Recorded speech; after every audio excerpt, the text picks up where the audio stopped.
저를 한번 따라해 주실까요? 우리는 하나님을 두려워하는 가운데서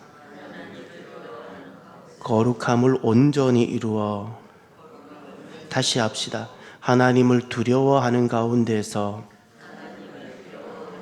거룩함을 온전히 이루어.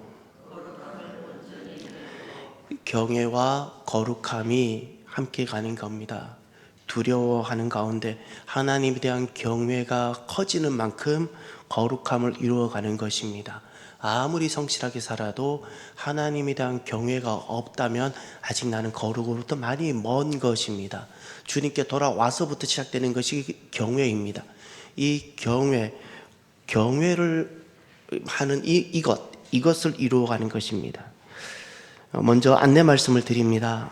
오늘 점심은 외식입니다.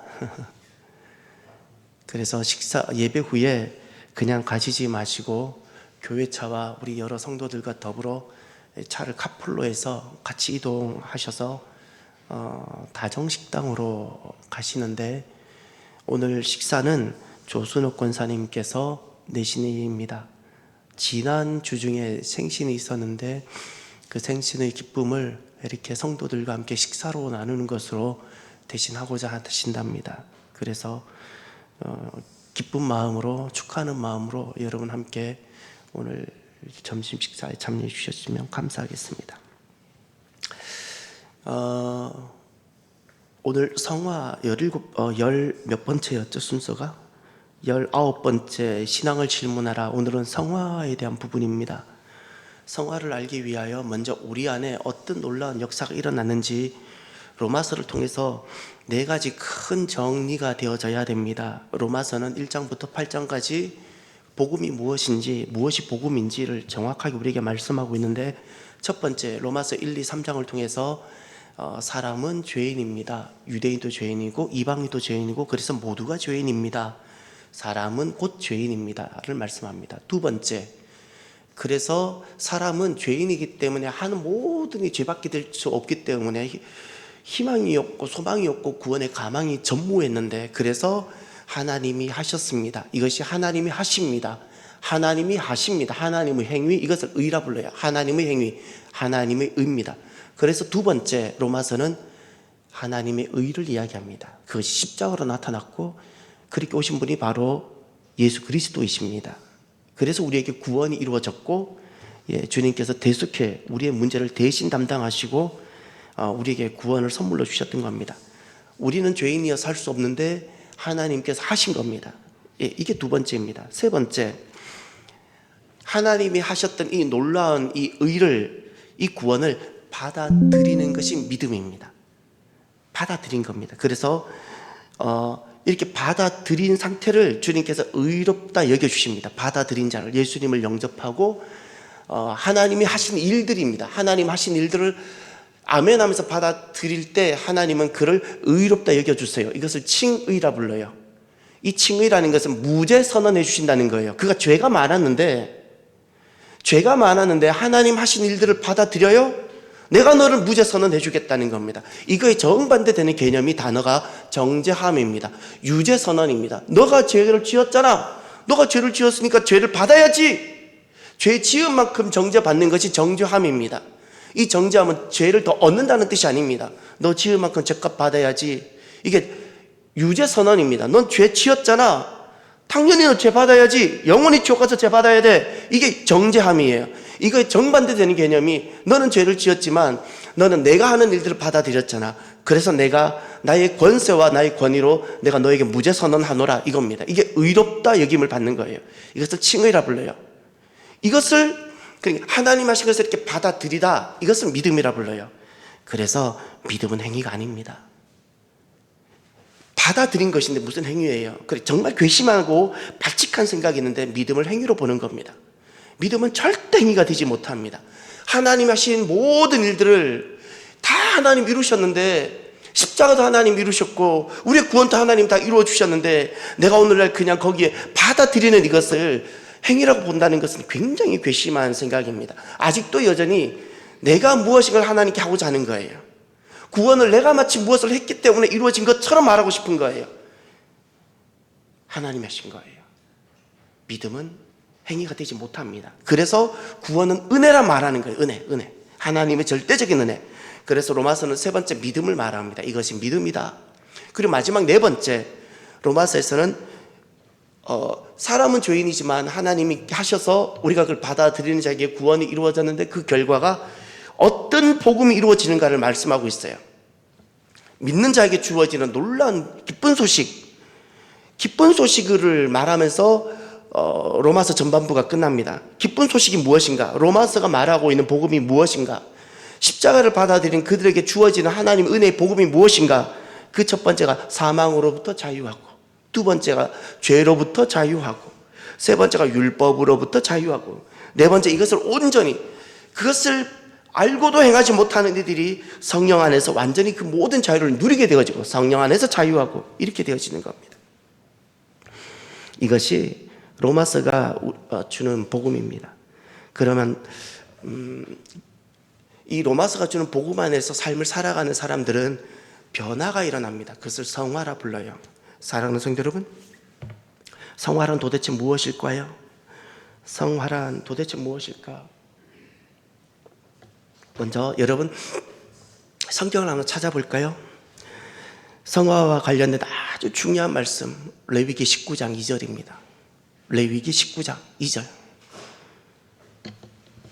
레위기 19장 2절.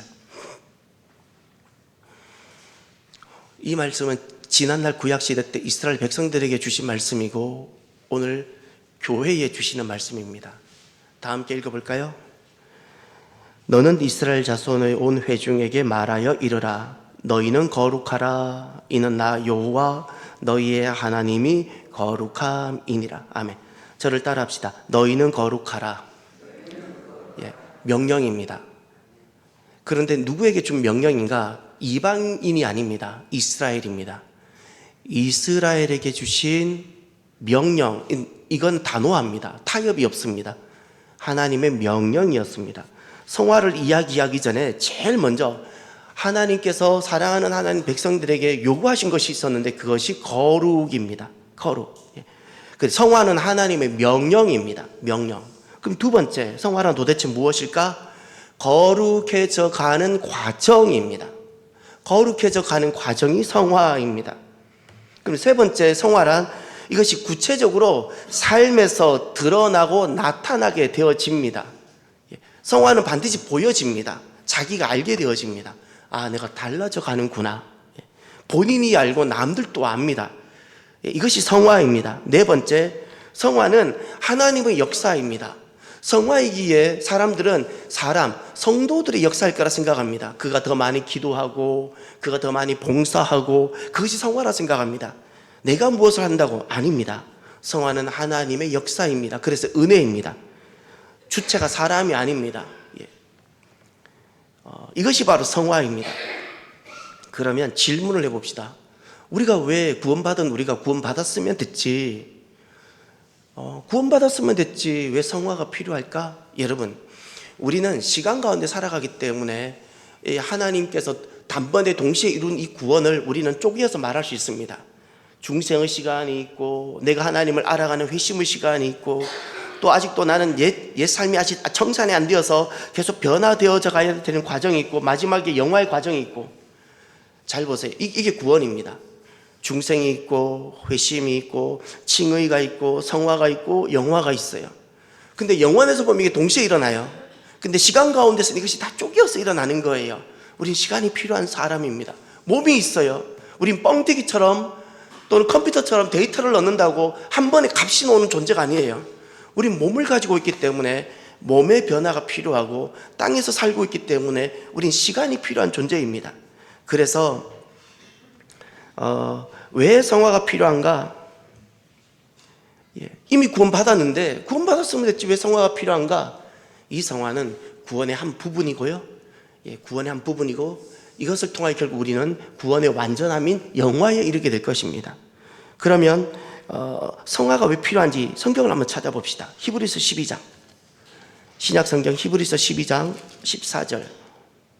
신약성경 368명. 12장 14절이니까 367면 367면을 찾아보십시오. 히브리서 12장 14절.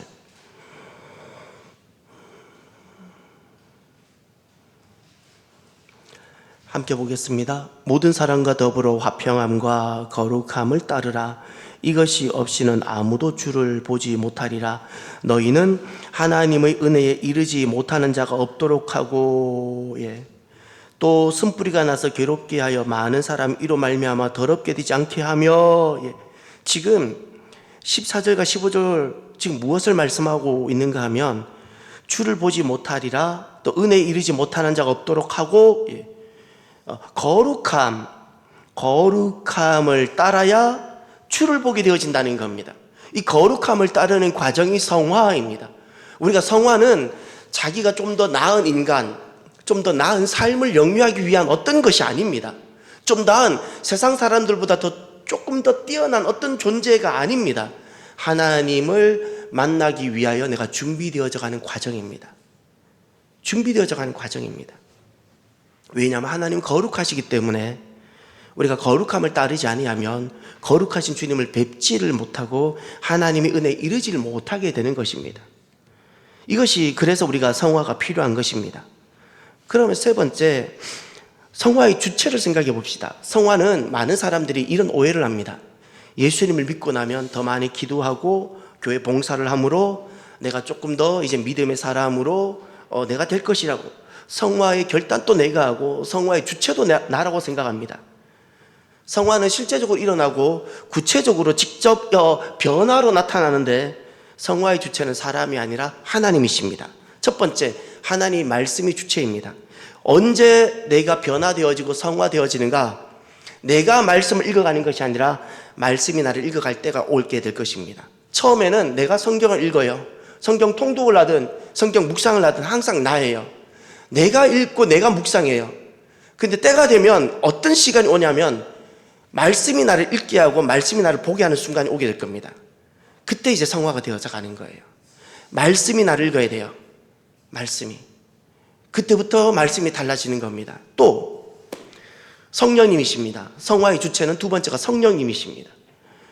전에는 내가 자기 결정권을 가지고 내가 내 삶을 이렇게 살았어요. 두려워도 하면서 무서워도 하면서 내가 살았어요.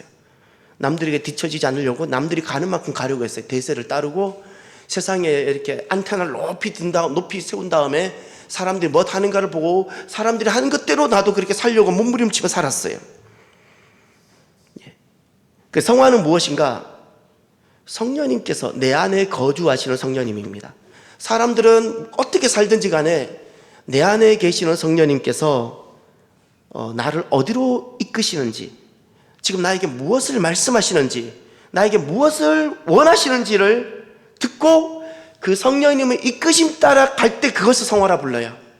안테나를 높이 세워서 어디를 가면 사람들이 많이 가는지, 어디 가면 성공한다고 그러는지, 어디 가면 잘 된다고 하는지, 그것이 아니라 내 속에 계시는 성령님, 그분께 내가 귀를 기울이고 그분께 내가 순종하면서 그분이 이끄신 대로 가는, 여기에서 일어나는 것이 성화라는 겁니다. 성화의 주체는 절대적으로 사람이 아닙니다. 하나님이시고 바로 성령님이십니다.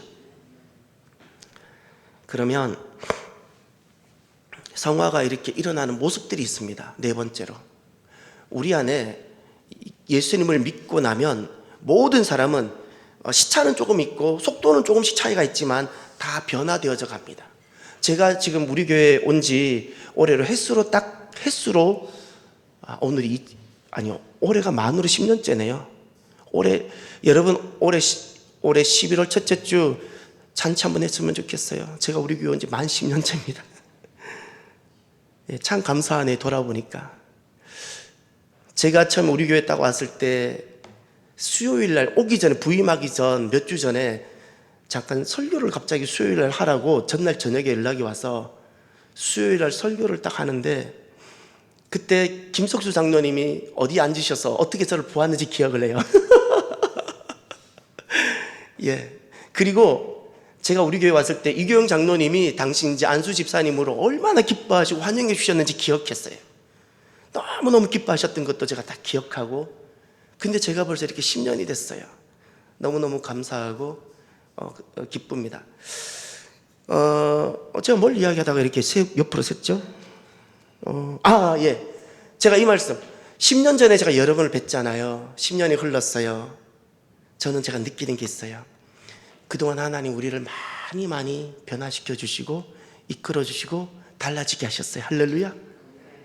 저도 마찬가지.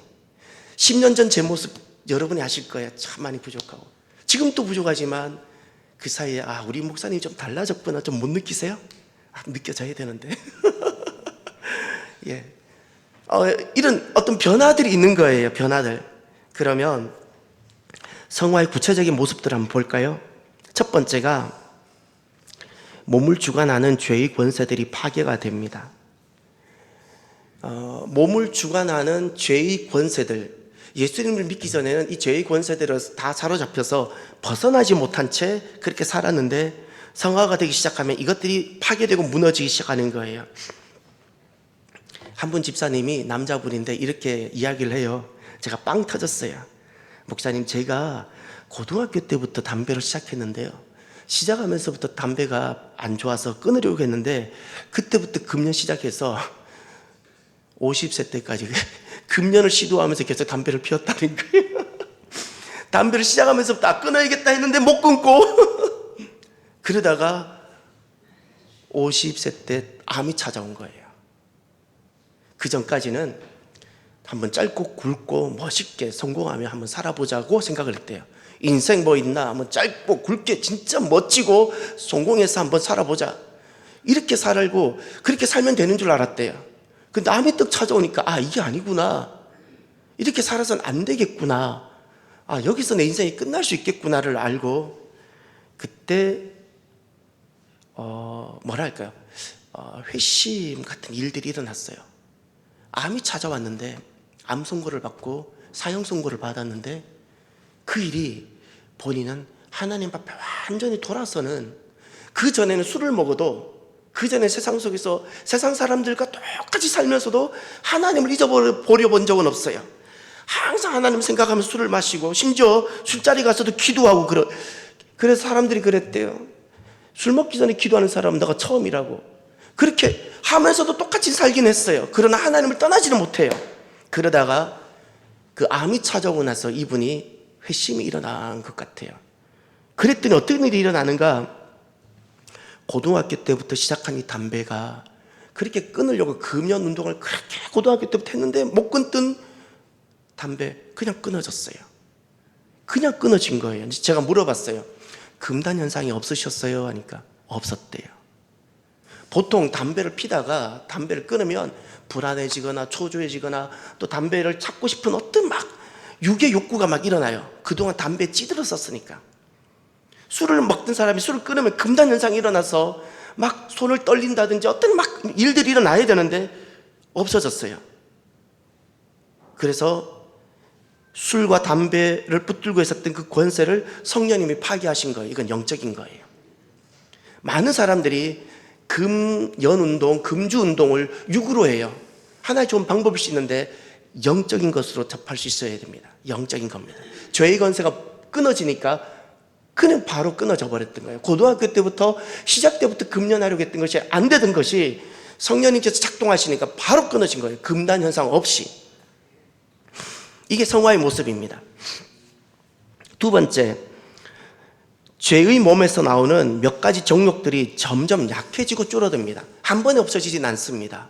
우리에게 몸이 있고 육이 있는데 이 죄에게 갖다 주었던 이 몸, 그래서 죄의 몸에서 나오는 여러 가지 약했던 정욕들이 점점 약해지고 줄어들기 시작합니다. 이것이 성화의 모습입니다.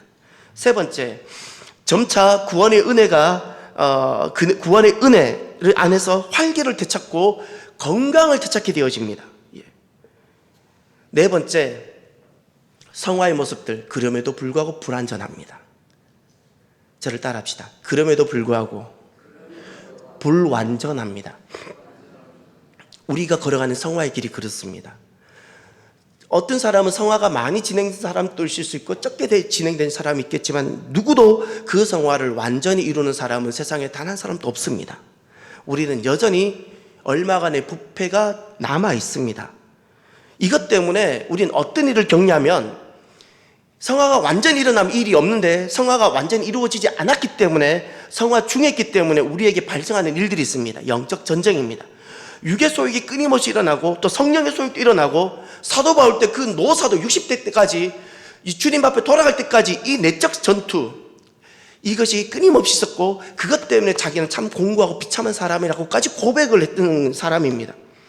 이것 때문에 육체의 소욕과 성령의 소욕이 끊임없이 싸우는 이 전쟁이 있게 되어지는 겁니다. 그 이유는 무엇인가 하면 우리가 성화가 진행되는데 아직 완전하게 이루어지지 않았기 때문에 남아있는 죄악과 성령의 소욕과 싸우는 겁니다. 그러면 우리가 주님 앞에 돌아오기 전에는 어땠는가? 이 전쟁조차도 없어요. 이 전쟁조차가 없는 거예요. 주님께 돌아오면 무엇이는가? 이제 내가 죄에 대한 의식도 있고 인식도 있고 성령님에 대한 어떤 열망과 갈망이 있기 때문에 그때부터 이 전투가 있게 되어지는 겁니다. 그런데 이 전투가 있지만 여전히 우리는 불완전하지만 어떻게 되는가? 결국 우리는 죄에 대해서 결국 승리하게 되어지고 하나님의 은혜와 사랑 가운데 우리는 자라게 되어지고 그리고 거룩함이 이루어서 결국 하나님을 경외하는 그 자리에 서게 되어지는 겁니다. 결국 이렇게 되어집니다. 꼭 하나님을 경외하는 자가 되시길 바랍니다. 하나님을 통해서 내가 무엇을 얻고 획득하려는 사람이 되지 마시고요. 하나님을 경외하는 자가 꼭 되십시오. 경외가 곧 거룩입니다. 하나님을 경외하셔야 돼요. 내가 무엇인가를 잘하려고 하지 마십시오. 내가 무엇인가 사람에게 인정받으려고도 하지 마십시오. 신앙과 아무런 관계가 없습니다. 하나님을 경외하는 자가 되십시오. 하나님과 절대 사람에게 보이려고 하지 마십시오. 아무것도 신앙과 관계가 없어요. 아무것도 다 쓰잘데기 없는 거예요. 정말 하나님 앞에 경외하는 마음으로 모든 것들을 하셔야 되는 겁니다. 그러면 이 성화를 다룰 때 우리가 꼭 다루어야 되는 것이 하나 있습니다. 성도들이 가끔 목사님은 어떤 것을 되게 부정적으로 말하는 것 같아요 하면서 하는 이야기가 있어요. 선행에 대해서. 왜 목사님은 선행에 대해서 그렇게 필요한데 왜 그렇게 마치 의미 없는 것처럼 말을 하는가? 선행은 누구나가 반드시 필요합니다. 예수 믿는 사람은 믿지 않는 사람과 삶이 달라야 되는 것 100% 동의합니다. 우리가 성화를 다룰 때 선행이 무엇인지를 진짜 바르게 알아야 돼요. 이렇게 보면 성도들을 보면 정말 하나님이 말씀하신 선행과 사람들이 세상에서 말하는 선행이 겹쳐서 정말 짬뽕 같은 선행을 하고 있는 것이 많이 느껴져요. 짬뽕 같은 선행. 하나님께서는 하나도 받을 수 없는 선행들. 그래서 그것이 선행이 될 수 없다는 말인 거예요. 절대 아무리 사람이 좋아 보이는 일을 할지라도 그것은 선행이 될 수 없는 거예요. 짬뽕이에요, 짬뽕. 이제 이 성화를 이야기하면서 거듭나고 나서 그 이후 성화되는 과정에서 나타나는 것이 선행인데 선행이 무엇인가를 이제 꼭 오늘 아셔야 됩니다. 첫 번째, 선행이란 하나님이 말씀하신 것만 선행입니다. 명심하십시오. 내가 좋아 보이려 사는 것은 선행이 되지 못합니다. 우린 이 삶을 예수님 만나기 전에도 이미 그렇게 살아왔어요. 예수님 만나기 전에도 내가 보기에 좋아 보이는 일들, 나름 세상에서 선행이라 말하는 것들을 내가 하면서 살아왔어요. 이 속도로 예수님께 돌아오고 나서도 내가 생각했을 때 나의 열심과 나의 선의로 내가 좋아 보이는 것들을 하면 그게 선행이 될 것이라고 내 생각이지 하나님께서 선행이 되지 못합니다. 선행은 하나님이 말씀하신 것, 그 말씀을 준행할 때 그것이 선행이 되는 것입니다. 순종을 통해서만이 이루어지는 것이 선행이에요. 잊지 마세요. 내가 하다못해 작은 어떤 것 한 가지라도 그것이 하나님으로부터 나왔어야 되고 그것이 내가 순종을 통해서 되어질 때 하나님 그것을 선행으로 받으세요. 내가 생각했을 때 이건 좋은 거야, 남을 돕는 건 좋은 거야, 그냥 그걸로 끝나는 거예요. 하는 것으로 끝나십시오. 하나님께 선행이 되지 못합니다. 그것만 아시고 하시면 되는 거예요. 두 번째, 불신자가 왜 선행을 할 수 없을까요? 이제 이 질문을 해보세요. 더 다른 말로 말하면 불신자라는 단어를 안 써도 됩니다. 믿음에서 출발하지 않은 모든 선행은 왜 선행이 되지 못할까? 첫 번째, 하나님의 법과 계획과 일치되지 않기 때문이에요. 하나님은 관심이 없었어요. 너만 관심 있었지. 선행이 안 됩니다. 하나님 계획이 아니에요. 반드시 그리스도인은 백지를 만들어야 돼. 백지. 왜 내가 그림을 그려요? 하나님의 종인데 하나님이 그림을 그리셔야지. 사람들이 다 자기가 그림을 그리고 하나님 도움을 받아서 자기 그림을 완성시켜 가려고 해요. 이걸 종교라 불러요. 종교. 백지 만들어야지. 백지 가지고 주님 앞에 가서 주님, 제가 무엇을 그리면 좋겠습니까? 물었어야죠. 하나님 법을 알아야죠. 하나님은 지금 나를 통해서 무엇을 원하시는지. 하나님의 법과 내가 일치가 되어져야 되고, 왜 불신자나 믿음에서 출발하지 않은 것은 선행이 될 수 없는가? 두 번째, 하는 그 모든 것이 하나님과 결국 상반됩니다. 이게 무슨 말인가 하면, 믿음에서 출발하지 않고 또 믿음 없이 불신자의 자리에서 출발했던 모든 선행이라 여겨지는 것은 하나님과 상반되는 겁니다. 그래, 결국엔 선행이 아니라, 선이 아니라 죄입니다.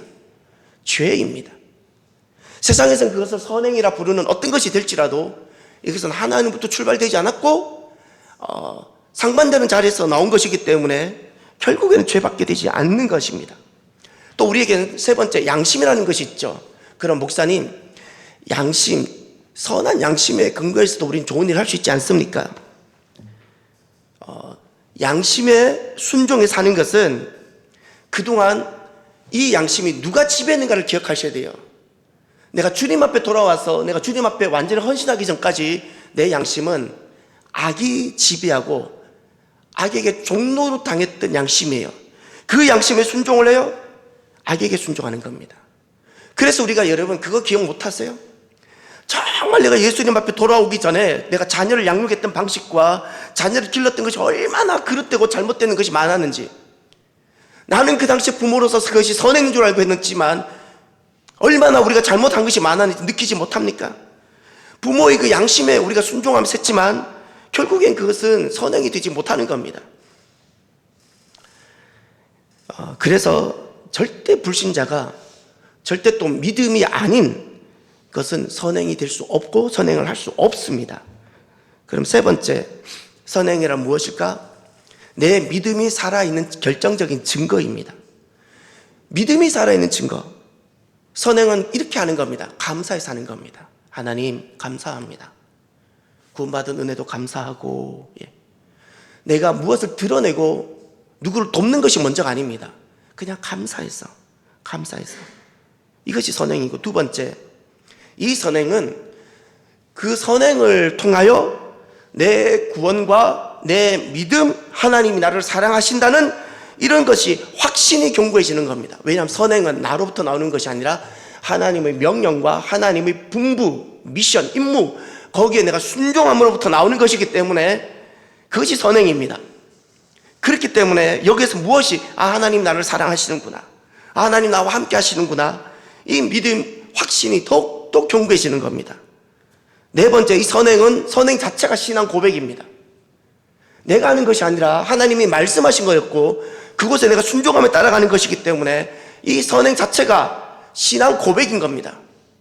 하나님, 제가 주님께서 말씀하셨기에 제가 어렵고 힘들고 심지어 남들이 나에게 돌을 던져도 저는 제가 주님을 사랑합니다. 이렇게 되어지는 겁니다. 선행 자체가 신앙 고백이 되는 겁니다. 다섯 번째, 놀라운 것은 이 선행이 신앙 공동체의 덕이 되어지는 겁니다. 하나님께 영광이 되어지고 덕이 되어집니다. 또 세상에는 대적의 입을 막습니다. 마지막 여섯 번째, 선행은 살아있는 믿음의 증거인데 어떤 것인가? 이 선행을 통하여 하나님께 영광을 돌립니다. 왜냐하면 선행 자체가 출발이 하나님이었죠. 하나님께서 가라 하기도 하시고 하나님께서 부탁도 하시고 하나님께서 내 마음을 감동도 하셔서 내가 그동안 이 일을 했어요. 때로는 어려워도 했고 외로워도 하고 고독하게 길 걸어왔어요. 그리고 이 길 끝에 이르렀어요. 하나님께서 영광을 받으세요. 할렐루야. 우리는 이 일을 위하여 지음을 받았고 구원을 받은 거예요. 이 일을 위하여. 그래서 그리스도인들은 내가 잘할 수 있는 일, 내가 좋아하는 일을 하는 사람이 아닙니다. 하나님이 원하시는 일을 하는 사람이 그리스도인입니다. 네 번째, 그럼 도대체 선행이란 무엇일까?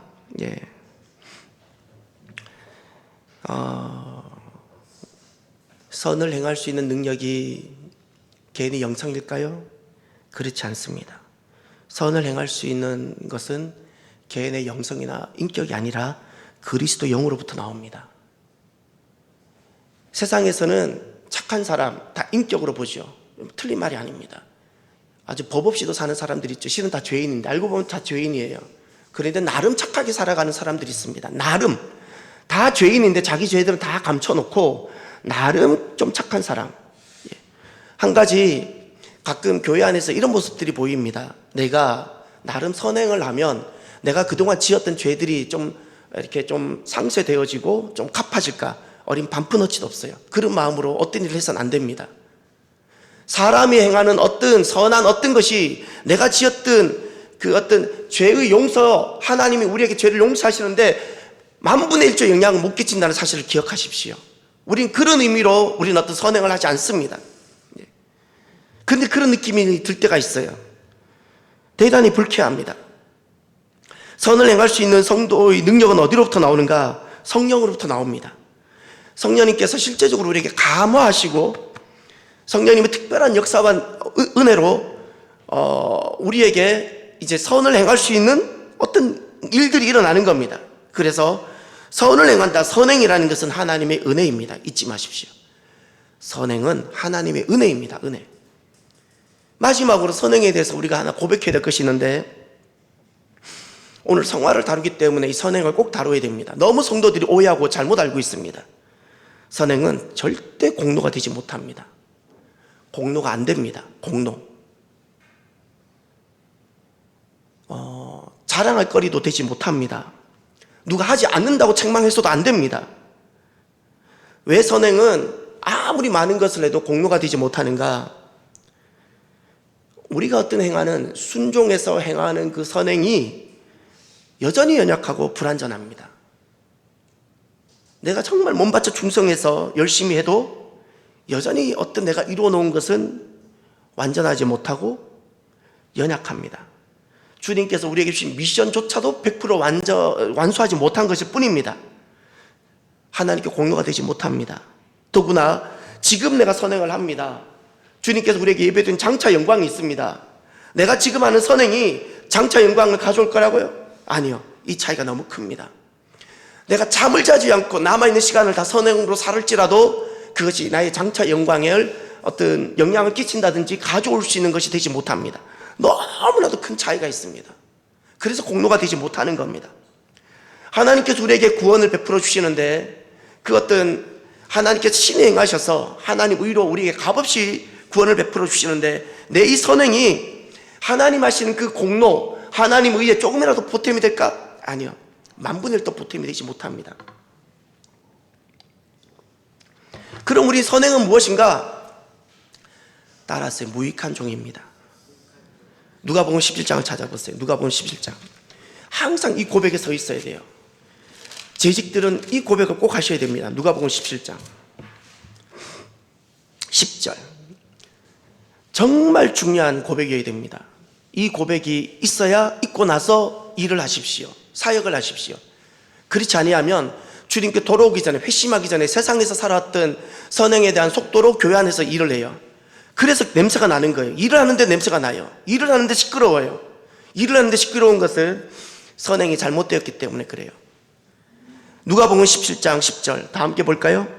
이와 같이 너희도 명령받은 것을 다 행한 후에 이르기를 우리는 무익한 종이라 우리가 하여야 할 일을 한 것뿐이라 할지니라. 아멘. 저를 따라합시다. 우리는 무익한 종입니다. 하여야 할 일을 한 것뿐입니다. 예, 이 고백이어야 돼요. 절대 주님이 말씀하셨게 하는 것이고 내가 결정했을 때 옳은 일이라 생각하기 때문에 하는 것이 아닙니다. 주님이 말씀하셨기 때문입니다. 말씀하셨기 때문에 하는 것이어야 되고, 그리고 이것이 결코 나의 자랑이 되어서도 안 되고, 왜 또 공로가 될 수 없는가? 우리는 불완전하고 완전하지 못한 어떤 결과인데 다만 그리스도께서 그것을 받아들여 주세요. 무엇으로? 선행으로. 할렐루야. 주님께서 누구는 장로로, 누구는 어떤 사역으로 주님께서 우리에게 말씀하시고 부탁을 하세요. 이재백 목사, 너는 나의 종으로 이곳에 가서 이렇게 목회하라고 만약 말씀하셨어요. 그것을 우리가 순종하면 수행을 하는데, 수행하며 순종하는 이 과정이 불완전하고 온전치 못할 수 있어요. 그런데 이것이 언제 선행이 되는가? 그리스도께서 이 불완전한 수행을 받아주세요. 받아주신다고요. 그래서 선행이 되는 거예요. 나의 사역이 불완전해요. 그런데 하나님 주님께서 이것을 선행으로 받아주시는 거예요. 그래서 선행이 되는 거예요. 놀라운 것은 이 선행은 절대 공로가 되지 못함에도 불구하고 주님께서 우리가 주님을 위하여 이렇게 믿음으로 헌신하며 선행으로 살아가는 이들을 주님 기억하시고 상 주시기를 기뻐하신다는 사실입니다. 상을 주세요. 공로가 되지 못함에도 불구하고 하나님은 낱낱이 잊지 아니하시고 마땅히 해야 할 일을 한 것뿐인데 주님은 갚아주세요. 상 주세요. 오늘은 그 성화에 대해서 우리가 많은 말씀들을 듣고 나누었습니다. 항상 기억하고 질문하셔야 됩니다. 나 자신에게 나는 종교인인가 믿음인가를 꼭 물어보십시오. 나는 정말 종교인은 내가 주체가 되어서 내가 자기 결정권을 가지고 내가 원하는 만큼 신앙생활하고 내가 좋아 보이는 어떤 일을 결정해서 이건 선이라 생각하고 그 일을 하는 사람입니다. 믿음이란 기도합니다. 하나님, 무엇을 하시기를 원하십니까? 제가 무엇을 해야 합니까? 물어봅니다. 앞에 있는 목사를 두고 선행을 연습하십시오. 눈에 보이는 종에게도 선행이 되지 그게 순종이 안 된다면 보이지 않는 하나님께 순종이 된다고 불가능합니다. 보이는 주님 세운 종을 통해서 선행을 연습하십시오. 연습을 해보십시오. 정말 연습을 하셔야 됩니다. 하루아침이 되지 않습니다. 우리는 하나님을 만나기 전에 내가 아주 그 교만한 마음으로 달려왔던 세상에서의 관행 속도가 있기 때문에 우린 그 속도를 늦추지 않고 교회 안에서 그렇게 달려갈 수 있는 겁니다. 성화가 일어나지 않습니다. 성화는 성령님의 주체적 역사여야 되는 겁니다. 기도합시다. 오늘 나에게 주시는 말씀을 가슴에 꼭 새기시고요. 성화라는 주제를 가지고 나에게 적용했을 때 내가 무엇을 특별히 더 기도해야 될지, 무엇을 더 기도해야 될지를 생각하며 이 시간 주님 앞에 하나님 더욱더 거룩해지며 하나님을 경외하는 자의 자리에 서게 해달라고 잠깐 기도하는 시간을 갖겠습니다. 기도합시다. 할렐루야. 하나님 아버지 정말 감사합니다. 하나님,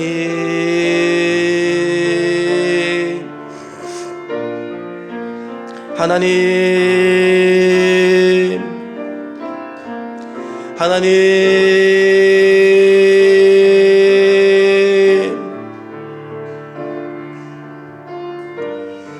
하나님 감사합니다. 하나님 감사합니다. 하나님 감사합니다. 바르게 성장하고 바르게 자라며 하나님 아버지 바르게 믿음하며 하나님 그렇게 써가는 성도들과 교회가 주여 되게 하여 주옵소서. 하나님 긍휼히 여겨 주시옵소서. 하나님 도와주시옵소서. 참되게 하나님 기쁨으로 변화되어져 가고 기쁨으로 거룩해져 가며 경외의 그 자리에 하나님을 경외하는 그 자리에 서게 되는 하나님 우리들이 주여 되게 하여 주시옵. 기쁨으로 이 길을 달려가게 하여 주옵소서. 주님을 만나기 전에 주님을 돌아오기 전과는 전혀 다른 삶인데 이 삶이 기쁨으로 하나님 즐겁게 살아가는 우리들 하나님 주여 되게 하여 주옵소서. 하나님 역사하여 주시옵소서. 하나님이 주인 되시고 하나님이 다스리시며 하나님 통치하시는 놀라운 삶이 실제가 되게 하여 주옵소서. 하나님 참 감사합니다.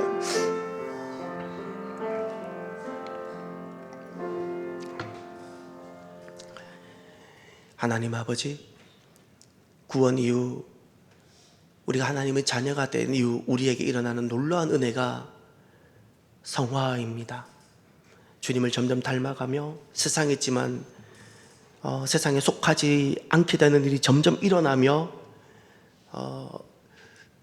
그 하나님을 항상 인식하며 경외하는 그 자리로 점점 나아가는 이 복되고 거룩한 역사들이 우리 안에 일어납니다.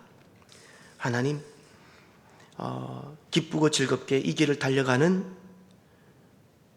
귀한 성도들이 주여 되게 하여 주옵소서. 우리가 행하는 좋아 보이는 것이 결코 왜 선행이 되지 않은지를 알게 되었사오니 참된 선행을 하며 살아가는 성도들이 주여 되게 하여 주옵소서. 감사하며 예수님 이름으로 기도드립니다. 아멘. 지금은 우리 주 예수 그리스도의 크신 은혜와 하나님 아버지의 사랑하심과 성령님의 교통하심, 주님 앞에 나와 기쁨으로 성화의 길을 달려가 경외의 자리에 서기로 결단하는 사랑하는 모든 예배자들 머리 위에와 생신을 맞이하여 주님께 기쁨으로 식사를 대접하고자 하는 조순옥 권사님 위에 이제로부터 영원토록 함께 하시기를 간절히 축원하옵나이다. 아멘.